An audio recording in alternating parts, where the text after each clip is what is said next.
Welcome back to the Higher Form Podcast. We're here every week having real conversations with leaders, coaches, and everyday people about what it takes to become your best. We know life will test you, and we're here to share practical tips, tools, and relatable stories to help you build the highest form of your life. This week, we are back with a special guest. We have a coach from here at Evexia Health and Performance who we've not had on the podcast yet. Welcome, Coach Brent Swearingen. Thank you. Excited to have you, man. Yeah, I'm excited to be on here. Well, I appreciate you taking the time to join us. We're just going to dive right into this thing. You're from California. Yeah. Yeah, so I want to kind of give the people a chance to get to know you. What part of Cali are you from? Yeah, it's called Santa Clarita. It's just a small little suburban town, about 20 minutes north from downtown LA. So grew up going to Hollywood, downtown LA. Went to junior college in Woodland Hills, which is a nicer part of town over there. So really a lot of experience going in and out of town. It's a lot different than out here. Yeah, we are definitely not in Kansas anymore. No, definitely not. How many kids did you have in your graduating class? How big was your school? We had 7 high schools, all of them, I think, with at least 700, 800 Okay, wow. kids. Yeah. So you went to a big school. Yeah, for Cool. sure. And you played baseball growing up? Yep. You play any other sports? I tried football when I was little. Wasn't for me. So the only other thing I ever did was I did track for my junior and senior year of high school. So Was track not in the same season as baseball then? it was. So yeah, that's actually part of my story that a lot of people don't know is that my junior and senior year, I wasn't the best student, more of the athlete part. So Okay. I was ineligible for 2 seasons. So somehow I was able to do track, but the baseball coach didn't want me there anymore. So Interesting. yeah, I went to track instead. Okay. Yeah, So you played baseball your freshman, sophomore year. Things didn't go great in school. right. And then you decided, I'm just going to go do track instead because you won't let me on the team. Yeah, my best friend, he was on the track team already. He was pretty good at it, so he convinced me to come on over there and give it a try. So Yeah, high school track meets are a whole vibe though, man. Yeah, I think yeah. everybody's chilling. You got your event. And if you're early in the day, then you got it right. Did they always do the relays at the end of the day? Yeah. Relays were at the end. Yeah. Yeah, so I was long jump, so I kind of got to chill in the morning, Yeah. knock out my event, and then just chill when I was done. So There you it go. was a good time. We got a jumper. I didn't know it. Yeah. I told you the goal of the podcast today was for me to learn something Yep. new, and I already Yep. did. Look at that. Yep. Off to a hot start. So you played sports, and you ended up going to JUCO for baseball. Yeah, What position did you play? middle infield. Okay. Well, I came in as an outfielder and a pitcher, and then that didn't go well, so became an infielder, and that's what I stayed the entire time. So So what were your pitches like? Did you not have enough of a repertoire of options or what? just at the college level, coming off of 2 Like years of fastball, changeup? Like did you throw a My- curveball or? I could throw a nice changeup, but my fastball was essentially my changeup. So Okay. yeah, coming from the No last heat. time I played competitive baseball at that point was when I was like 15, when I was Yeah. a sophomore. So just didn't stay competitive at that position once I got into college. So Yeah, so how did you get into going from not having playing for 2 years to go, like what made you decide to go play baseball or how did that all happen? yeah, so after I graduated high school, I went to the junior college that was local in my hometown Yeah. and just gave it a shot. At this point, I thought that my career was done. I had already kind of decided to hang it up. Mm-hmm. So then they held an open tryout for the baseball team there. It's a pretty good school, but didn't end up making the team. So reached out to a former coach of mine when I played club ball, and he was like, yeah, come on out. And it actually didn't really go as planned there either. Still, the game was a little fast for me at that point, but Yeah. took that year off, came back the next year, got after it, and it was all where we are now. So Yeah, so there's some adversity and some like multiple attempts there. yeah, so I would say from high school up until I finished in 2024, it was all adversity. Yeah. It was my junior college experience was as JUCO as you could get. So, What do you mean by that? well, I mean, so half of our field was under construction all the time. Half of it was covered in weeds all the time. So my second year, we played every single game on the road. Okay. So No home games. none. We Okay. played our home games at the other team's field. Okay. It was kind of fun. You get to beat them on their own field, you Yeah. block them off on their own field. So it was fun. But yeah, most of our practices were just 20 guys split up between 2 batting cages for 2 hours. So Yeah. and no matter what, we had to be the better team out there. So Yeah. I mean, we just had to be tough and gritty if you wanted to win any games. So yeah, and I think that's like the fun. I played baseball growing up too. Yeah. It's the funnest thing about baseball is like the rallies and the grittiness, and Yeah. I think sports in general, right? Right. You kind of come from a background where maybe you guys didn't have all the nice amenities and Yep. facilities, and you're like, all right, well, we're just still gonna come out here and make Yep. it work, you know? yeah, That's awesome, man. Yep. What do you think about growing up made you feel like it was something worth continuing to make an attempt at? Because I know a lot of times when people run into failure, they just kind of like, all right, well, I didn't make the team. All right, well, I couldn't do it. Like, what made you keep going back? I mean, like I mentioned, yeah, there was a ton of times where it was in my head. It seemed like that was kind of it. But I mean, just as a kid, just going out there competing, it was kind of the first taste of working to be better at something and be better than the other guys out there, always trying to be the best on the field. And, going back to like not being the greatest student, that kind of, I lost that when I got into like middle school, early high school. So I competed in the classroom, on the field as a kid, and I loved that competitiveness. And at the time, it was really the only thing I was passionate about. So I really never wanted to give it up. So, I mean, it really paid off for me in the end. So, Yeah, for sure. Yeah. Obviously. And you have siblings, right? Yep. I have a brother and a stepbrother. Okay. Are you older or younger? I am the youngest of all Okay. three. Yeah. So that's probably where some of that competitiveness came Yeah. from, is always Yep. trying to keep up. Yeah, he played baseball growing up too, so Okay. he was always in the division above me, so it was always fun watching him play and Yeah. try to always want to be on the field with them instead of the people I was on the field with. Yeah, I So, can imagine. yeah. Yeah. I try to like imagine how that's going to play out because I have two young boys, Yeah. they're 4 and 2, and just even watching them with the little games that we play, see the younger one try to keep up, and the way Right. he looks after his bigger brother, I can imagine how that plays out, you know? Yeah. Yeah. That's awesome. So then fast forward, you ended up going from JUCO in California all the way out to Ottawa, Kansas, which is just south of Kansas City, correct? Yep.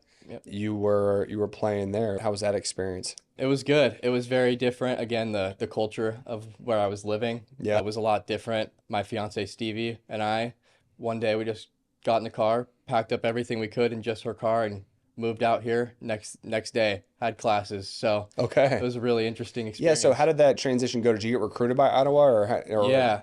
So the head coach, the now head coach at Ottawa, was the assistant coach at Kansas Wesleyan, and he originally was recruiting me to play there. I still had my sophomore season to play at my JUCO, so I was like, I didn't quite want to take it just yet. Was trying to hopefully stay in California, maybe find a school out there. Yeah. My JUCO coach had a lot of connections, so that was the original plan. And then my sophomore season went by, played pretty well, just not a lot of interest came in. And then that coach at Ottawa now, he reached back out. He's like, I got this new position. Why don't you come on out here? And I was just like, let's do it. So Cool. yeah, Big shift. huge. West Coast to Midwest. Yeah, in a week's time. Yeah. So- So he reached out to you and you moved out here pretty quick then. That was a short timeline. Once he reached back out after my sophomore season, Yeah. once he reached back out, we kind of got the ball rolling, and then I was here Talk pretty about quick. loyalty. Stevie's just like, all right, let's get in the car. We're going to do this. I know. Yeah, her mom lives, or at the time lived up in Omaha, so she's like, let's Okay. go. Yeah, that makes a little Yeah. bit more sense then. Yeah, for You sure. guys getting closer to her family. Yep. You know, a lot of our coaches have had college sports experiences, and I've asked pretty much every one of them, what they learned from those experiences, around discipline, around structure, around work ethic. What do you think some of the biggest molding or takeaway moments you had in college were? I mean, my first day at Ottawa, I missed weights, and we had a nice torture on the turf on the baseball field. It wasn't a fun time. Went home sweating, passing out. I was never made that mistake again. So Yeah. I've ever since then, it's being late or not showing up has always been a huge no-no for me. So Yeah, what happened? Was that like kind of like a lazy thing, or did you just sleep through an alarm, or what happened? Yeah, so I lived in Olathe at the time. Yeah. Ottawa was about 45 minutes away. I woke up. I can't remember if my alarm didn't wake me up or not, but it was about 15 minutes before weights.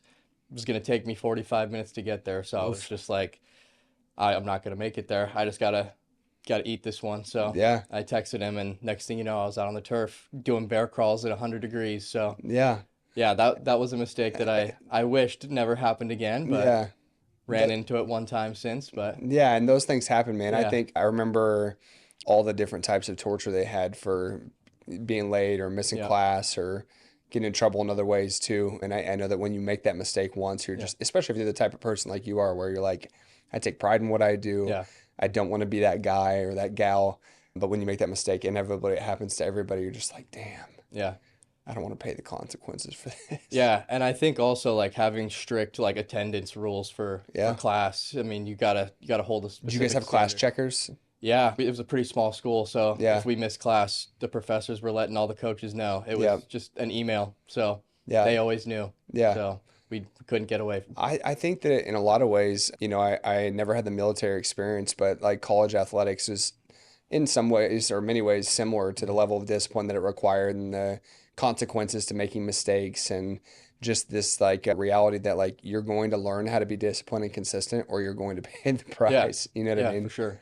And I think that, that stuff, at least in my opinion, has helped form me to be a much more responsible adult having to go through a lot of those things. Yeah, I think that having, especially in college where those strict rules and standards are in place, it kind of shapes a lot of athletes to be the people that they are. So not that it's a route that everybody has to take, but I mean, it definitely teaches you a lot. Yeah. So.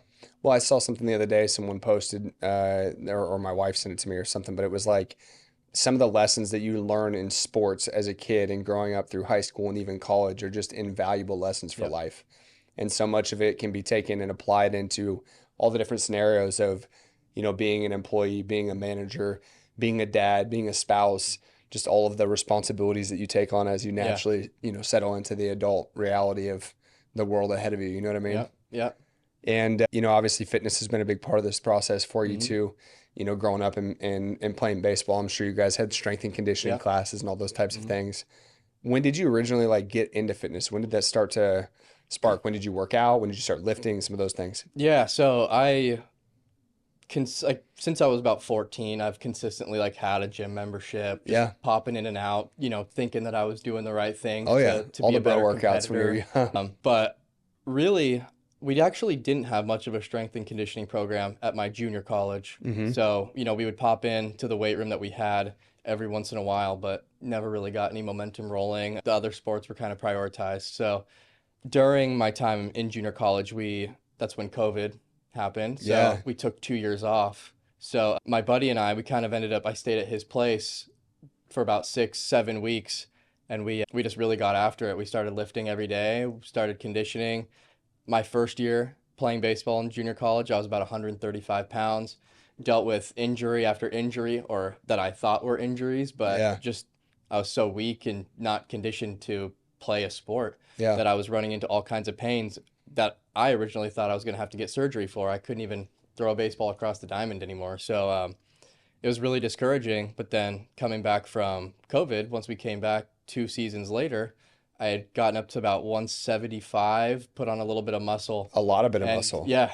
Like 40 pounds worth of. Yeah, that's significant. Yeah, so that had taken care of every injury that I was dealing with. My back started feeling better. My shoulder. Crazy how that haven't works, felt it isn't it? since. So that's kind of what sparked my initial interest. I'm like, wow, if you take this stuff seriously, it really takes care of your body for you. So, yeah. I think every coach who's been an athlete before had that turning moment where all of a sudden things just kind of clicked and you're like, oh wow, if I actually like work hard, this can get me a really long ways.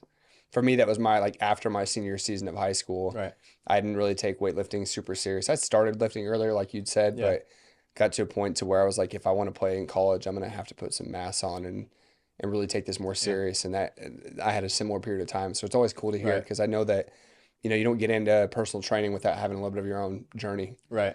And it sounds like that was a pretty defining moment for you. Yeah. I mean, it just kind of gave me that awakening that's what my body needed. And I'd imagine I'm not the only one. So,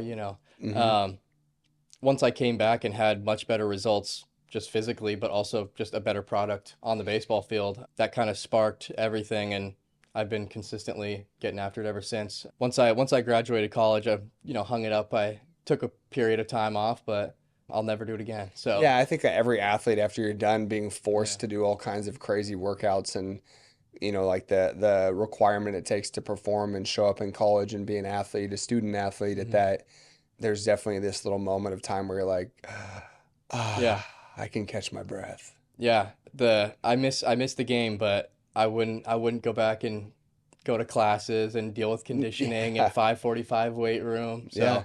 So, just finding my own desire to work out on my own and just still finding a reason to get after it. So Yeah. those physical differences are why I still do it. Well, when did you feel like it started to become something that you could see yourself doing from a career standpoint? Yeah, so while I was in junior college, a buddy of mine and we helped our head coach his little league baseball team. Okay. And that was kind of my first taste of coaching. We Mhm. did it a couple seasons in a row, like I think 3 or 4 seasons. What age? I think it started when he was 8, and we kind of just followed him up until he was like 10 or 11. So That's cool. a couple different age ranges there. And then my first year out of high school, that same buddy that brought me into track, we ended up coaching the long jump team the year after, Heck which yeah.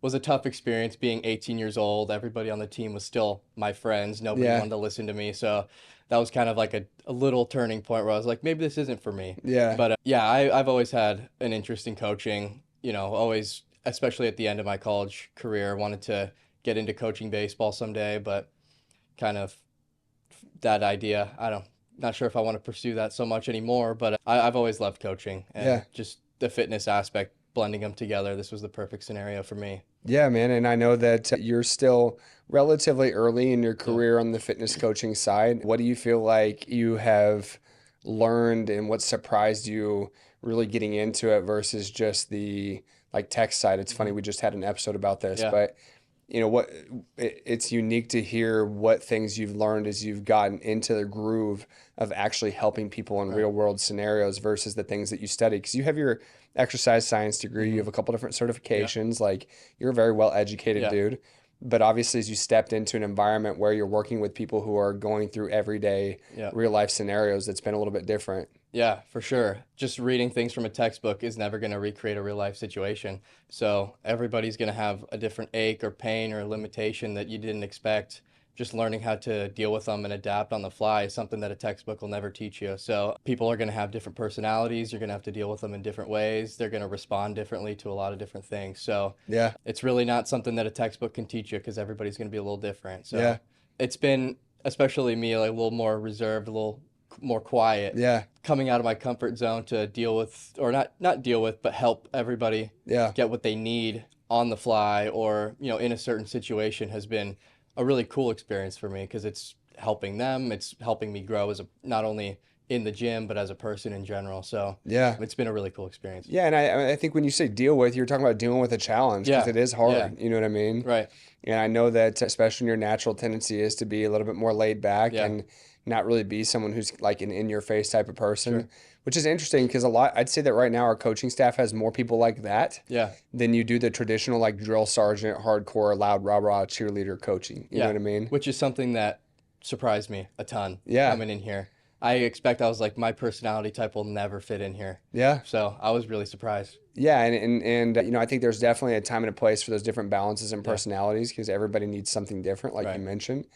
But I think that there's something unique about having a calm confidence and calm leadership style, Mm-hmm. And I talked to Morgan about this a lot because she was in a very similar situation. I shared that with you when you first came on board, where she's someone who played sports in college. She was really well educated. She had some experience working with people before, similar to you, the way you did, but maybe not in this type of environment. And she went through her own adjustment period too. But what's interesting is as you're a little newer in your tenure with us and doing things in this environment where she's been a couple of years ahead of you. It's been cool to see her settle into that calmer sense of confidence and leadership and how people respond to that just as well as someone who maybe is a little bit more like louder or extroverted, Yeah. And it's been cool even to see you settle into that too, man. Yeah. I know that you're stacking your sessions and your hours and getting into a groove now. And it's been neat because I think, for me as someone who's been doing this for a long time, I get a lot of pride in helping coaches develop and grow. And I have to give you props, man, because there were moments early on where I'm like, okay, dude, we got to get you out of your shell. Like you got to be a human to these people, Yeah. But it's been cool, man, because I think that what you said a second ago about like there's a lot of things that a textbook won't teach you. We literally, like I said, just had a whole episode talking about those things. So, and it's neat to hear you pick up on those differences and just kind of explain that from your own perspective. What are some of the main takeaways you've learned or the things that you picked up on fast that that have helped you really adapt and get into a better groove?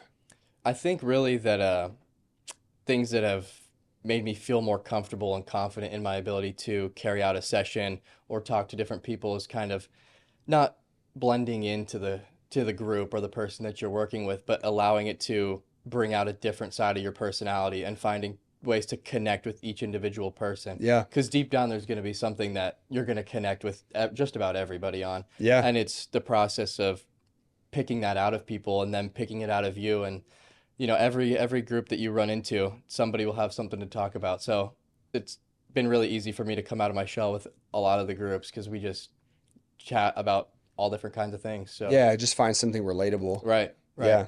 Yeah, that was a question I had down for later in the conversation, but I want to keep on. It's like just, how do you feel like you've been able to connect? And it sounds like relating to other people and finding common ground has been key focus for you. Sure.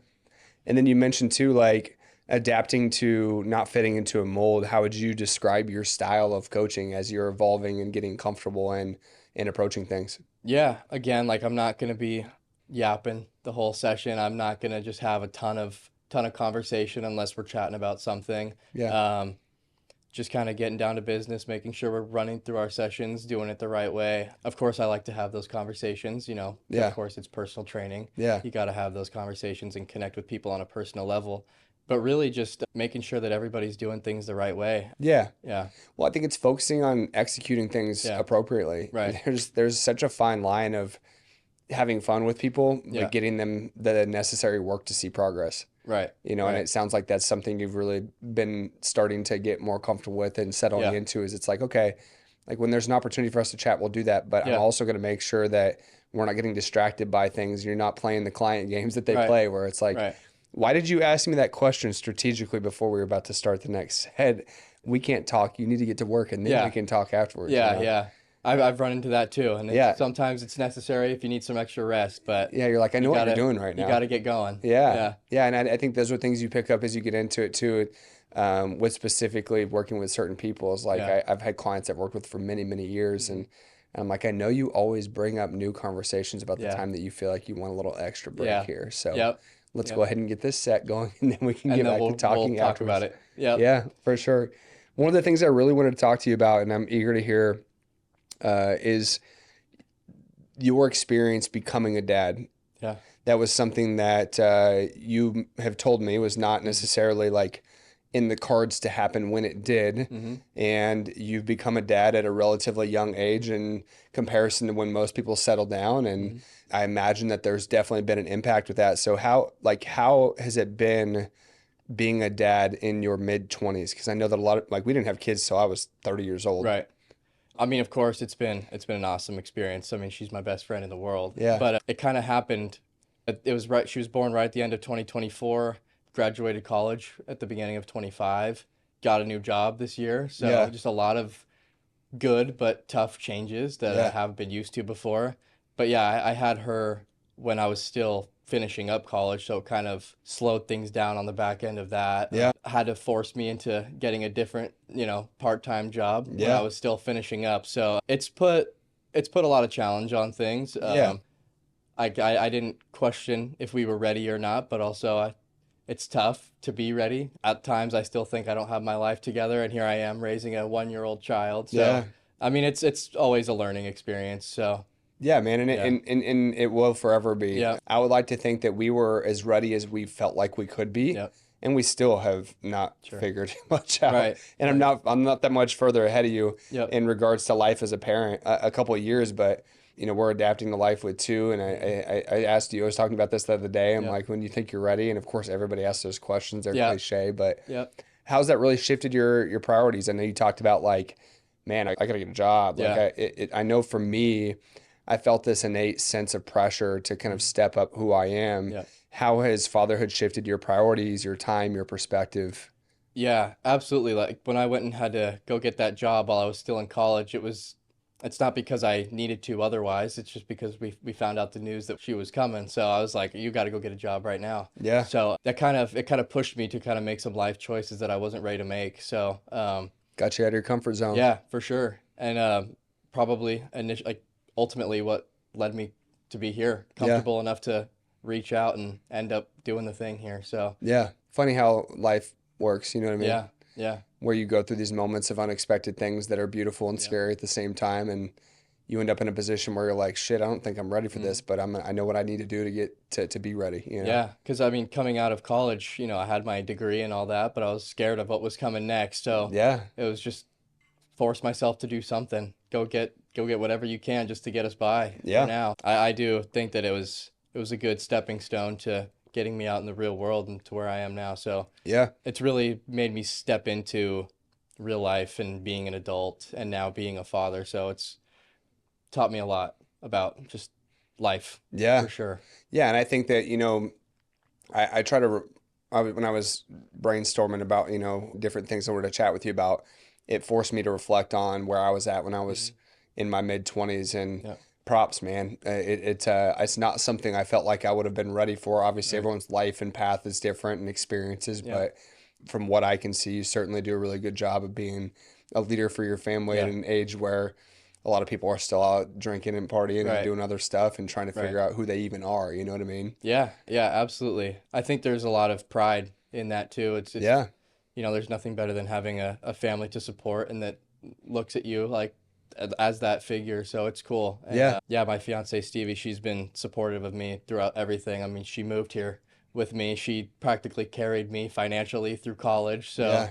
yeah, props to her too. She's Yeah. she's been awesome through my whole journey here. So Well, they say behind every strong man is a strong woman, yep, yep, and I think that it's hard for you to really accomplish certain things in your life, especially when it comes to obviously building a family, yeah, without having a partner that is really supportive of all hmm the things that you want to accomplish and achieve, right, and the responsibilities that fall on your shoulders. Because, Brittany and I have learned a lot about that, where, becoming parents put a different type of strain and pressure on each one of us, and it forced us to become different versions of ourselves. And the girlfriend you had in college is different than the wife and yep, mother to your yeah, child. Do you know what I yeah, mean? Like, you guys absolutely, have to evolve to yep.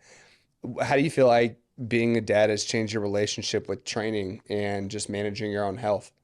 Of course, just want to set the standard kind of. She's always here late at Yeah, night I while love we it. get our work in. So she's gonna grow up in this kind of setting. She's playing with all the equipment here. So, Yeah, just really leading her down a path where she's gonna grow up healthy, making good choices, whereas a lot of kids don't. So, of course, getting Stevie in here too, just kind of which has getting been her cool. a little more consistency. So just kind of bringing the whole lifestyle into our home so Yeah. that we all are just always constantly making better decisions for Yeah, ourselves. man, that Because warms my heart, dude, because I yeah, think it's one of those things where when we first set out to do this, we had our own selfish reasons of wanting hmm a gym, but now that we've kind of like quote unquote accomplished the base level of what we were originally hmm chasing, it's become so much bigger because it's given me an opportunity to give you an yeah, opportunity to raise your family right, in a setting that sets the tone for the way that you yeah, guys live your life. You know what I yeah. mean? And it's amazing to have run into a situation where that's how it can be. Yeah. So yeah, I've loved it. That's cool, man. And Yeah, I think that, inherently you mentioned this, it's crazy the type of thing I've talked with other dads on this podcast hmm and off this podcast. And we had the No Luck Club event with a yeah, lot of dads. And it's crazy about just how this inherent drive just kind of like organically and naturally sets in when you're like, oh shit, like I have to be the protector and the yeah, provider. And like, yeah, I just feel like there's this interesting energy that you start to come across whenever you have yeah, other people looking up to you to survive and yeah, lead them. yeah, absolutely.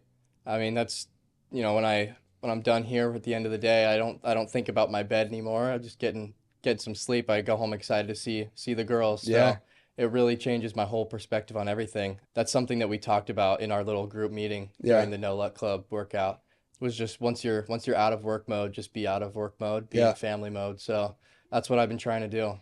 Yeah, So man. it's a good And spot. if I have any advice to you, what we talked about, because you and I weren't in the same group for that, was, and I mentioned this to the whole collective group, is, the older you get and the more responsibilities you take on, ironically, all things that are part of what most people consider the American dream, Yeah. you have to find the ability to juggle those Right. responsibilities and the different hats you wear, hmm the different hats you wear in your job, from going from a client who maybe is a little more disciplined to one who you have Yep. to be a little bit harder on, Right. the different hats for, how to be the fun dad, but as your kid gets older, being able to create Right. boundaries for them, Yeah. the boundary to be a supportive partner, but also be at work and providing, Right. so there's so many different hats that I feel like are things that are byproducts of chasing the things that we're always taught to be able Yeah. to create in our life. Right. But certainly didn't make it any easier to balance, you Yeah. know? No, I'm dealing with that right now. Just figure with everything ramping up, and of course Yeah. having the kid at home, it's Yeah. learning the work-life balance and just really trying to get that nailed in. So Yeah, because you're getting busy now, man. yeah, Like you're in a position where you're training at a good amount, and that will yeah, continue to build until we find what's ideal for you. right, And I think that, it all comes in phases, but you've handled yeah. it really well. And I have to tell you, man, it doesn't it doesn't slow Yeah, down. no, I can tell. Yeah, I can tell. but that's a good thing, man. You Yeah, just get yeah, better. And yeah. there was a famous speech from a women's basketball coach at Duke. I don't know if you ever saw this. It circled on social media a year or two ago, and she talked about handling hard better. Mm-hmm. And I've had this conversation with previous employees and team members and Yeah, friends, and I think that's the name of the game, man. When yeah. you get to a certain point, like life's not going to get easier. No, not at all. It's going to get more challenging, but your tolerance to those things are foundational in your ability to continue to lead and handle it and enjoy the process too. Yeah, You know what I mean? yeah, So talking about getting into to work here, like you ended up here through a referral yeah, connection of a former colleague and client of mine. yeah. What brought you to Evexia? Like what made you feel like this environment was one that was right for you? Because I know that you looked around at a few different Yeah. options and didn't entertain much after you found what we'd have to offer. Right. Yeah. I just kind of looked at some of the options around here. And after going through a couple interviews, I was like, if this is what the fitness industry looks like, I don't know if this is really what I want to do anymore. Yeah. And then I kind of would have been at square one and all my whole life all over again because I Yeah. spent my whole entire life building up to this point. So it was kind of not a last effort because I hadn't done a ton of research on what was Mm-hmm. out there. But at the time, from what I was looking for, it was the last resort. And so it was just, why not? Let's just hit you up and see what Yeah. happens here. So I really liked what you guys do. Of course, it's given me the ability to develop, whereas maybe some other places wouldn't have.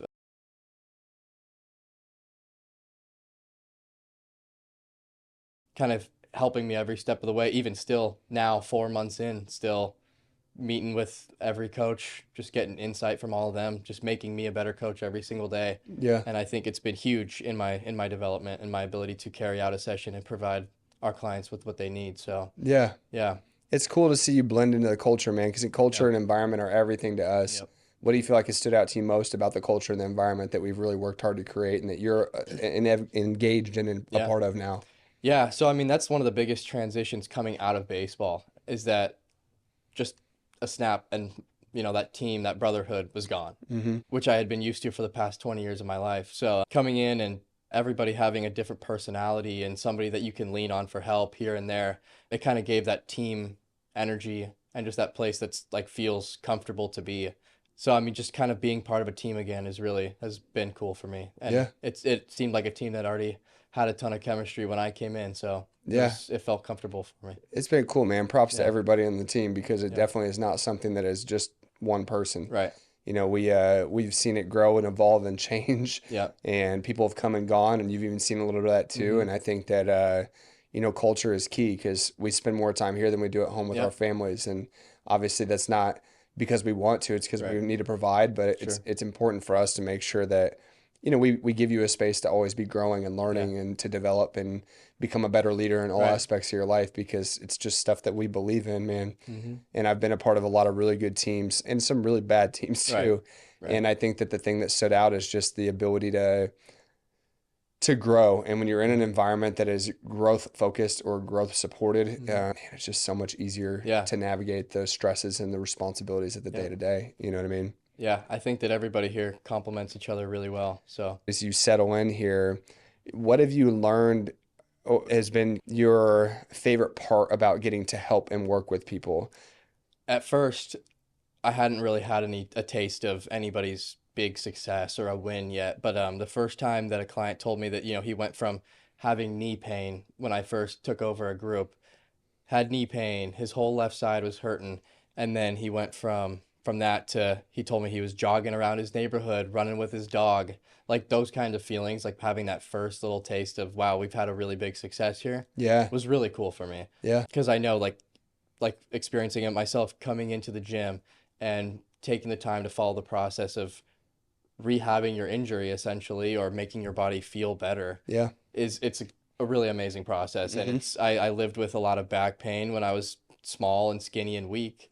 I had a lot of shoulder pain And once it went away, it's just I've been a new person ever since, and you take it for granted what a normal body feels like. So Yeah.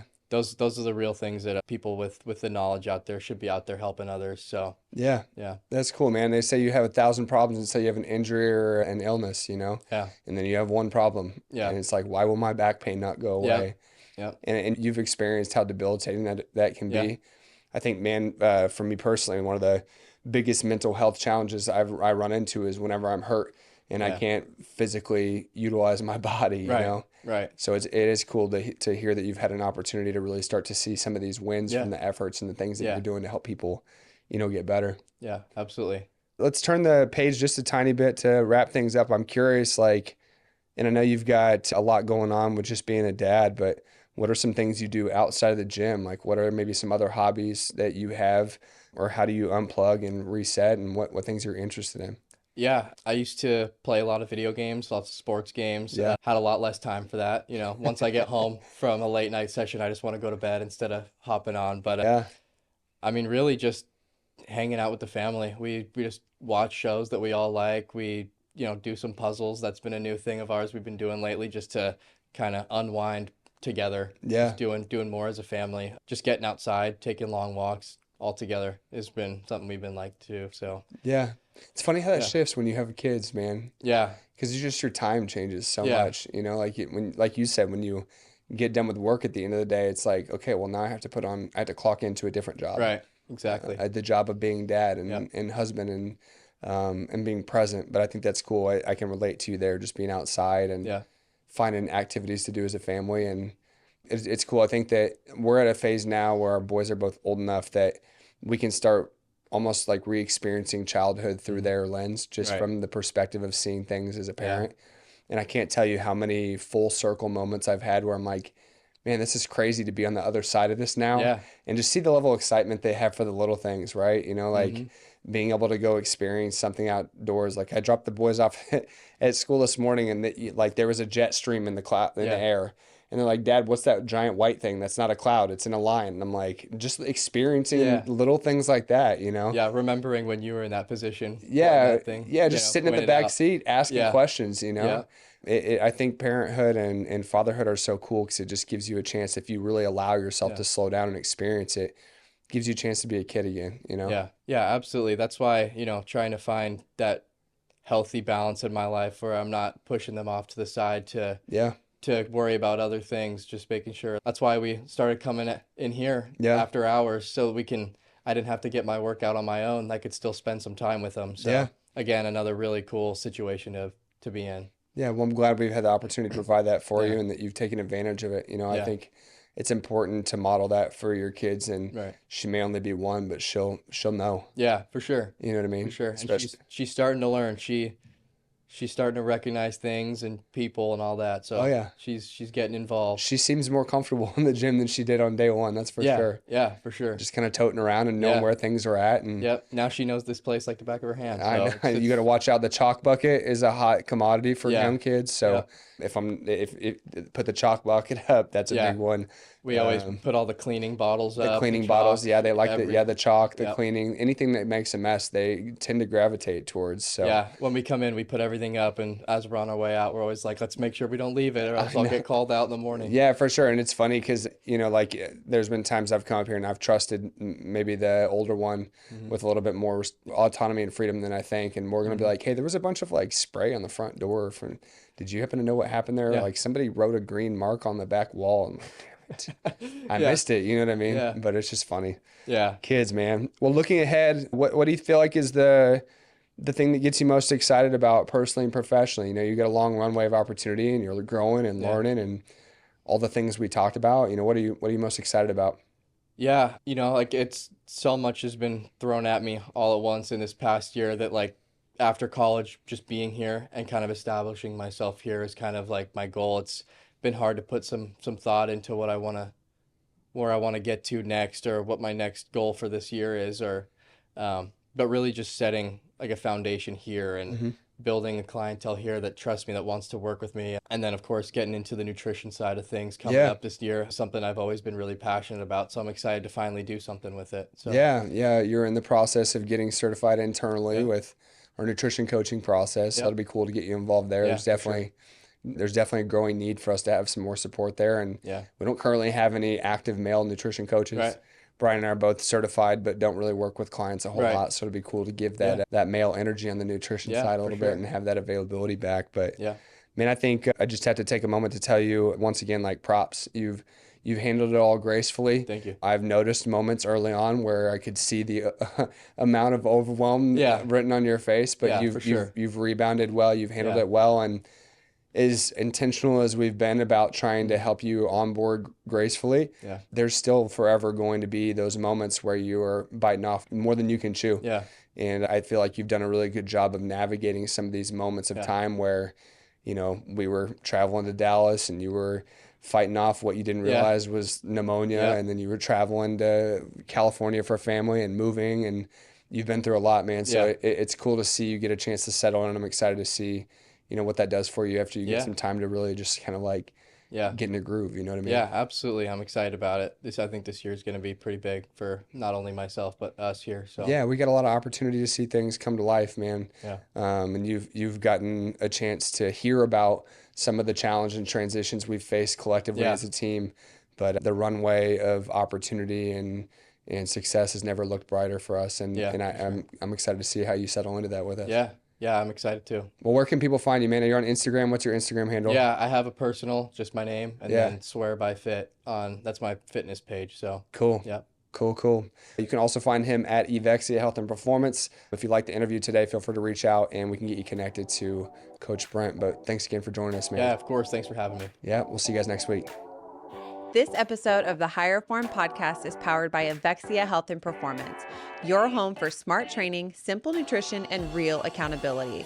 Built to help you look, feel, and perform your best. Whether you're just getting started or chasing your next level, visit EvexiaKC.com to learn more and start building your higher form today.